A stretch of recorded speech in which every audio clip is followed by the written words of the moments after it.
the first pick of the night.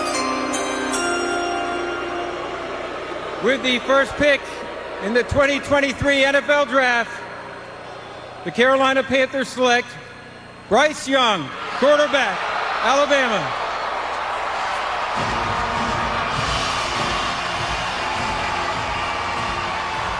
And there it is. He was one of the highest-ranked high school prospects in a very long time. He became one of the most decorated college quarterbacks ever. The only Alabama quarterback ever to throw for 3,000 yards more than once. Finished second on their all-time passing list behind only A.J. McCarron. Finished with 80 touchdowns and just 12 interceptions. The monster year was 2021. He won the Maxwell, the Davey O'Brien, the Manning Award. Became the first Bama quarterback ever to win the Heisman.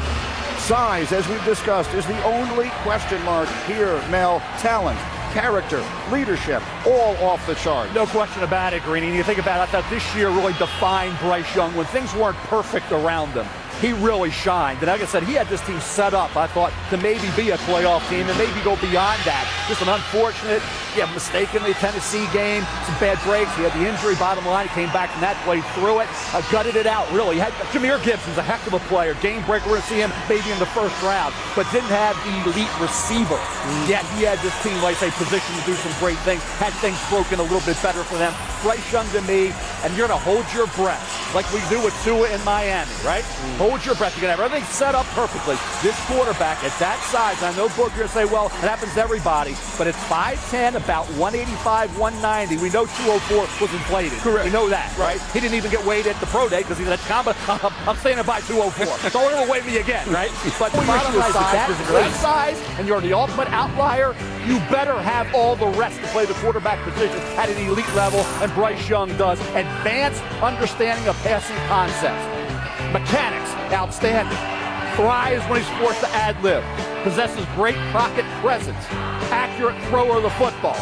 Great anticipation he throws with. And he's a tremendous leader. And you saw this year when he didn't have anybody resembling Jameson Williams to throw to or John Mechie III to throw to. And he was under duress, how he slipped, he slides, he throws the ball accurately. And he led this team to, I thought, a chance to play for a national title. They had Tennessee beaten possibly. Great pass down the middle of the field to Jahmyr Gibbs. Dropped, would have put him in chip shot field goal range. They could have moved on and maybe won a national title because Bryce Young was carrying this team. He did get banged up in the shoulder, but overall, if he can stay healthy and he can withstand punishment and play 17-plus games, you got yourself a great quarterback. That's the only question coming into his NFL career is a lack of ideal size. And so, Lewis, The Arizona Cardinals have traded the third pick to the Houston Texans. With the third pick in the 2023 NFL Draft, the Houston Texans select Will Anderson Jr., linebacker, Alabama.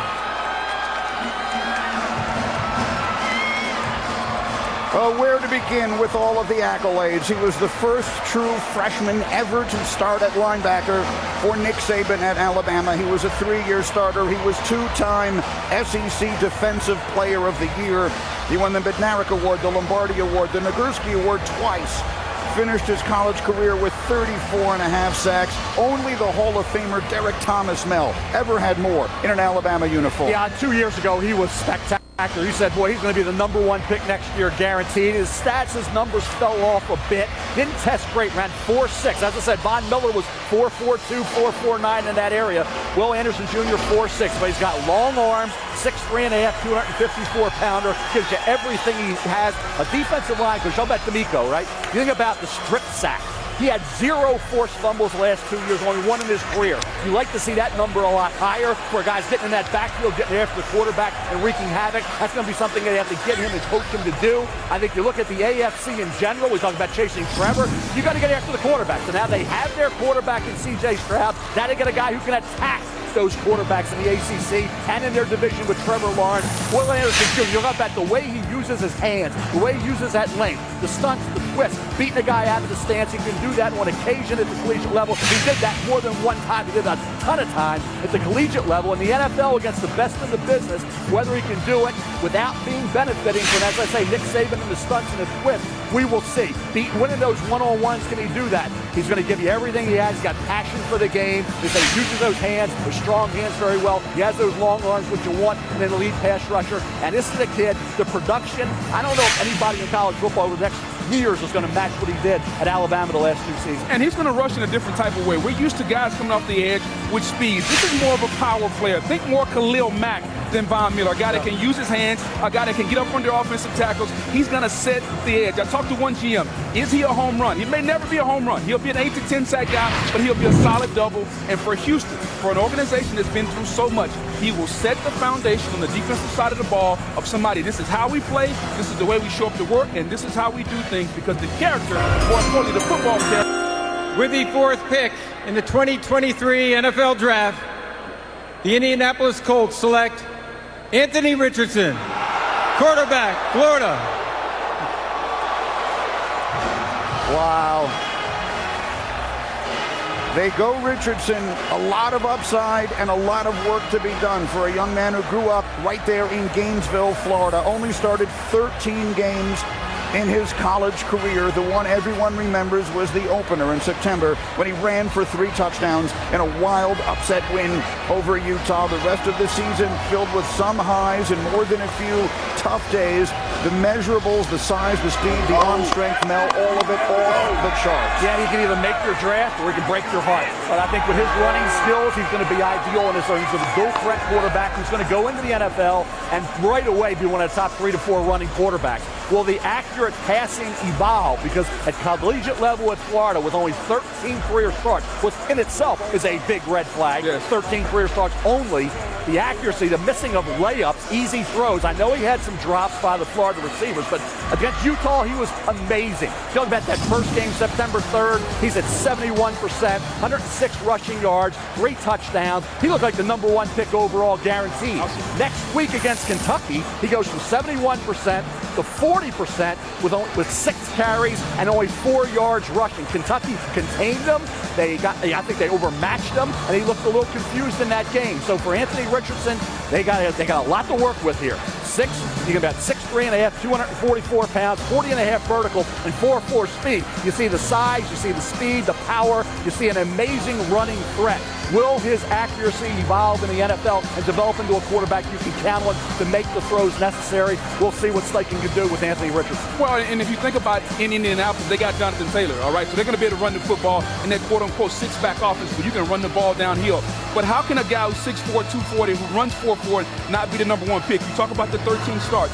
There are accuracy issues. He has to get his footwork better. That way he can complete the football down the field. And talking to the coaches down in Florida, Greeny, they simply said he hasn't played enough football. He hasn't seen enough from schematically from the defensive side of the ball. The more he plays, the better he's going to get. But will they have the patience in Indianapolis when he struggles to continue putting him out there on the field? They didn't in New York with Zach Wilson. Will they have it with Anthony Richardson? The Chicago Bears have traded the 9th pick to the Philadelphia Eagles. With the 9th pick in the 2023 NFL Draft, the Philadelphia Eagles select Jalen Carter, defensive tackle, Georgia. So there it is. The football part of his story is easy. 6 sacks, 103 tackles, caught a touchdown, 3 sensational seasons at Georgia, a former 5-star recruit out of Apopka, Florida. But as we discussed earlier at great length, the complicated part of the story, pleading no contest to charges of reckless driving and racing stemming from an incident in which 2 people were killed. So this was, in its own way, the most difficult decision of this draft. Let's go to Shefty and Chris Mortensen for the insight into how it was made. Guys? Yeah, I can tell you here, Greeny, the Philadelphia Eagles went back and forth on this pick. And Drew Rosenhaus, the agent, called Howie Roseman today to begin to try to work with him, put Jalen Carter on the phone with the Eagles to try to convince them to take him. I think early in this process, the Eagles were not thinking of Jalen Carter. But when the board fell the way it did, he was the one player there that they loved, and they decided to move up 1 slot to try to take him. But it was a tough discussion for a lot of teams. I know at least 3 teams picking in front of the Eagles that took him off their draft board, Greeny. All right, Mel, he was the #1 player on your board. Yeah, great player for 2 years in a row, and I think what impressed me this year in terms of his football ability, he had the ankle injury against Oregon, first game of the season, right? So he's out, sprained MCL against Missouri October 1st, comes back from that against Florida October 29th, finished out the season and helped his football team, this Georgia defense, this overall team, win their 2nd straight national title when, hey, Jackson Smith and Jig got a hamstring, didn't play. Jalen Carter came back and played, and he really assisted this team. He had 31 quarterback hurries. As I say, they give away hurries at Georgia, they give away candy on Halloween. But again, Jalen Carter was in the backfield a lot. Credit with 32 tackles. I'll tell you what, 6'3", 315 pounds.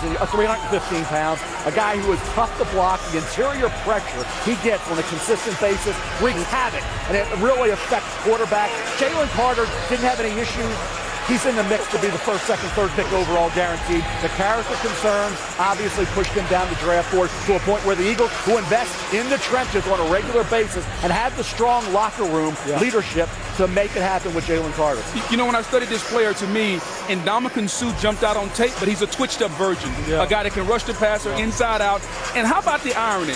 He went to Apopka High School in Orlando, Florida. You know who else went there? Warren Sapp. You know who fell in the draft also? Warren Sapp, and he's a Hall of Famer. You see the emotion on the young man's face. It means something to him. So whatever happened off the field, let's hope the organization and field, we talked about the structure, they can take care of this young man because he's got that type of potential. He can play with power. He can play with speed. He dominated when he wanted to. The key is the National Football League, you got to be able to do it snap in and snap out. He's about 15 pounds too heavy. He's got to get in better shape. If he shows up like the Jalen Carter when Jordan Davis was at Georgia, the guy that was the alpha, the guy that led the room, the guy that is now in Philadelphia, so they pair those two back together, can he be that dominant player? It'll be outstanding. All right, Subway is taking us back down to the stage. Susie is with Jalen Carter. Susie.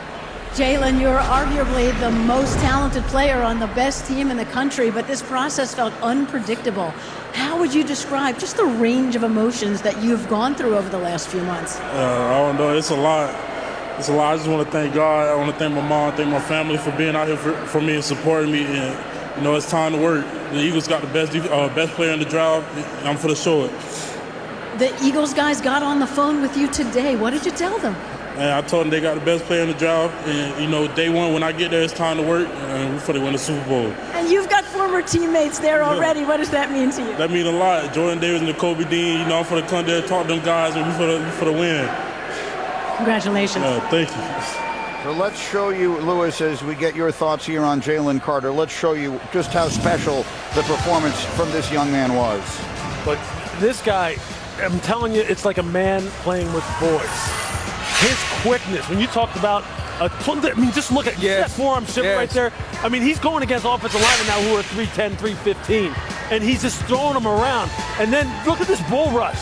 That push-pull. You push him, you get him off balance and jerk him, throw him on the ground. He's got the arm over. He can get on an edge now. He can take an edge and win with it as far as on 3rd down and getting pressure on the quarterback. But I'll tell you what, between him and Jordan Davis now in Philadelphia, when you think of that combination, I can tell you this, Brandon Graham and Fletcher Cox, the veterans along that defensive line, will get this young man ready to go. They will not allow him to lower the standard in Philly. And if he holds up his end of the bargain, they are monstrous across the D-line because it's just highlight after highlight with this guy, Book.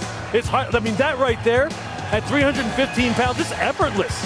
Effortless. And for a team that led the National Football League in sacks with 70 sacks, this is a position of strength. So they take a strength and they add to it. And now they have the ability to be one of the most physical units, not only offensively, but defensively. I love the pick for the Philadelphia Eagles. And this young man, he's got to go in and approach the game like in the 2023 NFL Draft.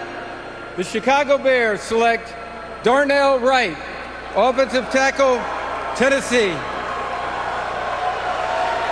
So the second tackle of our night goes off the board, a unanimous first-team All-SEC player, finishing up a terrific career in which he played a lot and all over the line. Started 27 games at right tackle, 13 at left, 2 at right guard. In all, he played over 2,700 snaps in his 4 years. Lewis, great size and power, originally a 5-star recruit out of Huntington, West Virginia. And look, I believe that this young man, when it's all said and done, has the ability to be the best player in this draft. at 6'5", 333 pounds. Almost cracked 5 flat in the 40-yard dash. He is big, mean, nasty. Ask Will Anderson. I asked Will Anderson, who's the best player you played against? He instantly said, oh, that offensive tackle from Tennessee. I said, Darnell Wright, huh? Yeah, he's got feet, he's got punch, he's got lateral agility. He can absolutely knock you off the football and knock you 5. That's Brian Brzee right there. He's taking him on the other side of the center, 5 yards downfield. And as far as being a mauler, look, he's going to finish it, even in pass pro. If you let up at all and you don't get off, he's going to put you on the ground like that, and he's going to put his helmet right in your chest. And I can tell you this, as far as recovery, Book, I'm telling you, if you were rushing against this guy, you're sitting there going, well, where should I go? What do? I can't run down the middle. I can't get on his edge. And if I get out in space and I'm a second-level player, make sure your chin strap's buckled. Just make sure it's buckled, because that's what will happen to you. And just like Arizona getting Paris Johnson protecting the quarterback, Chicago gets the tackle to protect Justin Fields. He was sacked 55 times last year. You got to protect the quarterback, and they got a guy that adds a mean. Look at his feet. That's 333 pounds, folks. Feet like typewriter, baby. I'm telling you. And guys, it wasn't just Will Anderson Jr. He neutralized LSU's DJ Ojulari as well. He went up against Byron Young every day in practice. Yeah, Byron Young will probably be a second-round pick coming off the edge from that Tennessee Vols program. He had 27 starts at right tackle, 13 at left tackle. With the 12th pick in the 2023 NFL Draft, the Detroit Lions select Jahmyr Gibbs, running back, Alabama. Wow, that is a surprising name. This is the second running back off the board. We have not had a single running back go in the top 20 since 2018 and Saquon Barkley. Now we have 2 of them in the top 12 as the Lions take a running back here. Lewis, take a look. Look, Jahmyr Gibbs, I'm just telling you, when you pair him with DeAndre Swift and David Montgomery, who they already have on the roster, what do you think Dan Campbell's going to want to do this year? He's going to want to run the football. Jahmyr Gibbs can do it all. Transfer from Georgia Tech. He has got home run speed, sub 4.4 speed. He can run inside and outside, and he can catch the ball out of the backfield. His comp, to me, obviously is Alvin Kamara, Christian McCaffrey type, and you can see why. Except he's fast. He's a guy who can take it the distance. You see him here, the vision, the ability to break tackles. He's built well from the lower body on down, from the hips on down. I saw that at his pro day. And he's just one of those guys who is a 3-down type of player. And you're going to have a 3-headed monster in Detroit. So I can tell you this, DeAndre Swift can catch the ball out of the backfield, run the football inside, outside the tackles. David Montgomery's as tough as they come. And this guy is a home run hitter. Yeah, you can use him in a lot of ways. You can make him a slot receiver. You can move him wide. He can help out in the kick return game. Touchdown really waiting to happen. So against Texas this year, 9 receptions for 74 yards and a touchdown. I highlighted that uncharacteristic drop in the game against Tennessee. It cost them big time in that game, but that's not something you saw on a regular basis. You rarely saw. It's here to 14, and the commissioner with the announcement. The New England Patriots have traded the 14th pick to the Pittsburgh Steelers. With the 14th pick in the 2023 NFL Draft, the Pittsburgh Steelers select Broderick Jones, offensive tackle, Georgia. Well, there he is. Not too many offensive tackles could have chosen basketball, but this young man could have dominated in both sports in high school. Alabama offered him when he was in 9th grade, Booker, so he's been on the radar a long time. Ultimately chose to stay at home at Georgia and helped win 2 national championships. No doubt, Greeny. You talk about the basketball background. He moves like a basketball player. 6'5", 311 pounds. And one indicator whether an offensive tackle may or may not be successful is the 40 time. He's a sub 5.0 40 guy. He's number 2 in the 2020 recruiting class. He's only started 19 games, so the future is ahead of him. But look at the athleticism. To get out in space, that is a big man, 6'5", over 300 pounds, out in space. But this is also what I love. When you get out in space, can you finish? Hey, DB, highlight on your back. That's finishing power from a young man. He came in 4 games the first year, 15 games the second year. The lateral agility. You can play left tackle when you can block the team's best edge rusher. You got to be able to have your feet dance like a typewriter. He can do that. Another guy trained by Willie Anderson, who the future is going to be bright for, and the quickness to block one guy, to get to the second level, to make sure you can climb in the zone blocking scheme or power. I like Broderick Jones, and now the Steelers have their left tackle that can block the Yeah, I think the number one thing that he brings is attitude. It's the way in which he plays, the physicality in which he plays. Offensive line coaches, I think, are the second most important coaches on the staff outside of head coach. They need to clean up his technique. With the 16th pick in the 2023 NFL Draft, the Washington Commanders select Emmanuel Forbes, defensive back, Mississippi State. Love him. You talk about a knack for the football, Mel. This consensus All-American played 3 seasons, had 14 picks. Listen to this. He brought 6 of them back for touchdowns. 6 pick sixes is an all-time FBS record for contact, Mel. Only 2 active NFL players have that many for their He had career. 16 interceptions in high school, Greeny. Let alone 14 in his career there. This kid is a elite ball skill corner, phenomenal ball skills. You know about a guy who studies the game, jumps routes on a regular basis, and will hit you for 6'1", 166 pounds. Tough kid, ran 4.38, 37.5 vertical, 6'1" with long arms, so he has great length. Had some phenomenal games during his career. Picked off Will Levis, jumped a bubble screen, took it for a touchdown. This kid is my Splendid Splinter 3.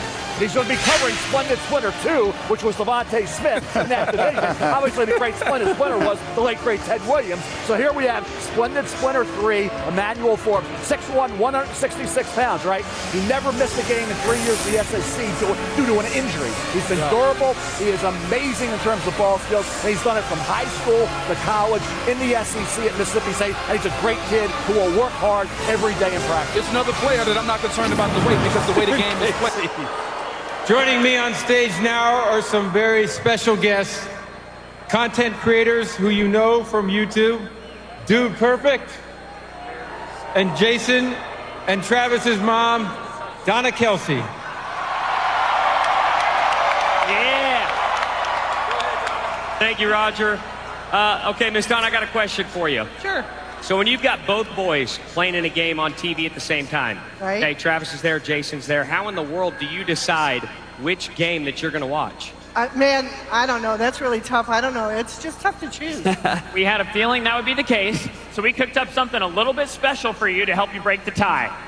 Here's the deal. We've got a custom coin with Travis and the Chiefs on one side and Jason and the Eagles on the other. If your boys are playing at the same time, all you have to do is flip it, and it takes the decision out of your hands. Should we try it? Let's try it. It's Travis and the Chiefs! Good news. With NFL Sunday Ticket on YouTube and YouTube TV, you don't have to make that decision. You can watch both boys at the same time. Great. You ready to do this? Yes. Okay. All right. Let's see who's going to be joining Jason and the Philadelphia Eagles. With the 30th pick in the 2023 NFL Draft, the Philadelphia Eagles select Nolan Smith, linebacker, Georgia. Well, I mean, Lewis, there's your guy. And at some point, do the Philadelphia Eagles need to consider changing their name to the Bulldogs? No question. As they're just bringing the entire Georgia defense down there, and including 2 defenders from that Georgia D tonight. It's unbelievable. They got 4 guys off of a defense that so many people said it's the best defense of a generation. And now they got 4 of them to go along with a great combination of veterans already along the defensive line. This team, I'll tell you what, they're doing some work, man. And they're building it front to back. That is for sure. They're saying we're going to bring people in waves. This guy plays so hard, and he's so fast off the snap. And I'm telling you, he plays about 3 feet off the ground as far as his pad level. And you know just how torturous that is for offensive tackles and running backs who are trying to pick up these guys when they're rushing the passer. And when you talk about, this is a guy who had, 4.3 40? I mean, come on now. With the people they already have, the inside big bodies who are athletic, and now the juice on the outside with Hassan and him and Brandon Graham to be able to teach them, it's unfair, almost what they're putting together up front. He's got the best bend in the draft. You talk about the Von Miller-like bend around the corner. He runs the art, meaning Greening. When he gets to the top of his pass rush, he can bend the corner and get to the quarterback. That's where you create sack fumbles. For a guy that runs 4.38, here's the thing that he needs to improve on. He's got to get a counter move, the speed rush.